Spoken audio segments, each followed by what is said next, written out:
I saw something very interesting at practice today. I'm not sure if anyone else saw it. Got it on video. Early on in practice, there is a special teams period. And, 85% of the players on the team play special teams. Some don't. Jauan Jennings does not play special teams. So instead of going and working on punt coverage or kick coverage or whatever, he went over to Kyle Shanahan. And those two had a conversation for 5 to 10 minutes. It was a very long conversation. And I couldn't tell what they were talking about. Sometimes they were laughing. Other times it seemed serious. So I stored that away. I really didn't know what to make of it. I didn't overhear anything. I just noticed that Jauan really wanted to talk to Kyle Shanahan. And Shanahan seemed open to talking to Jauan. And they really talked about a lot of things or had a wide range of emotions during this 5 to 10 minute conversation. When the special teams period ended, they broke apart and Jauan Jennings went and warmed up with the offense. Okay. Didn't know what to make of it. Then team drills start. And he does the thing he does when he did it week 17. He's done this before. When I don't know what it indicates about his demeanor or emotional state, but he starts blocking Deommodore Lenoir like he did that guy in Arizona last year, like he did that guy against Detroit. When he wants to make a statement, he'll just start blocking you and he won't let go, and he'll try to push you off the field. And he did that to Lenoir, who frankly has a little more standing than than Jennings on this team. Lenoir got extended.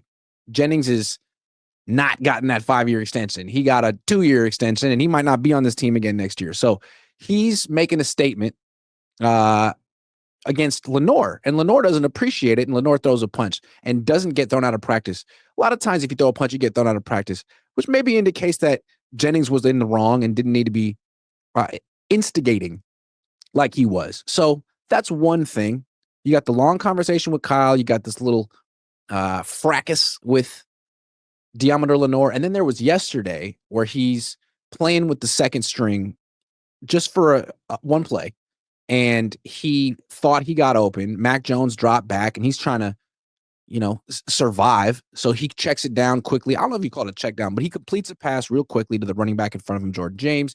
Jauan Jennings kind of gets upset and yells on the field to Mac Jones. I'm not allowed to say exactly what any player or coach says during practice. It's a house rule. I'd love to tell you, but you can imagine sort of what a player who wanted the ball and didn't get it would yell to his quarterback. That's what he said. Exactly what you think he said. Loud with profanity. So yesterday, today, it seems like, my best guess, he clearly wants this extension. He went to Adam Schefter, or his agent went to Adam Schefter and made a sort of an ultimatum demand. The Niners said, cool your jets, buddy. Who are you to make any demands? We'll try to take care of you, but only if you show up to training camp and be a good team player, which he's doing. But time's going by. He's not exactly lighting up training camp, not having a bad training camp, but it's not like he's having 5-6 catches a day the way that, Brandon Ayuk did 2 years ago when he really cemented himself as the number one wide receiver on the team. So he's trying to find other ways to make an impact, blocking, starting fights with Deommodore Lenoir, starting fights with people who've already gotten paid, or yelling at the backup quarterback for not looking to him. I don't know. I think it'd probably be human nature. I'd be frustrated too. I didn't get what I wanted. My agent didn't back me or whatever. I decided not to hold in or hold out. I think it was, Jauan, if you're watching, I think it was probably a mistake not to hold out. Every player who holds out or in gets what they want. You try to be the nice guy? You think they're going to give you money because you're the nice guy? I don't know if life works that way, Jauan.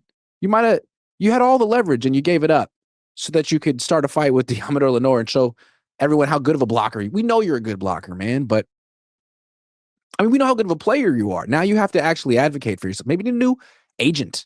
Maybe you should get Brandon Ayuk's agent. Maybe I'm wrong. Maybe the Niners will take care of you, but he strikes me as a guy who's starting to second guess his whole plan. Because if you're just going to fold and play nice, then why should they take you seriously? They took Ayuk seriously. They might not like Ayuk as much as they used to, but you know what? He gets $30 million a year. I don't think he cares who likes him at this point. Jauan Jennings is someone to monitor. It's been about a week and a half since he requested this extension. They should take, I mean, the first padded practice is going to be Monday. I would think that the right thing to do, if they were actually intending on extending Jauan Jennings, they would do so Monday or Tuesday. That's when the announcement would come. First day of padded practice, we worked it out. We came to an agreement. If he doesn't have it by then, who knows, man? He could be blocking Fred Warner off the field and getting into some fights he can't win. Something to monitor. Jauan Jennings' frustration level.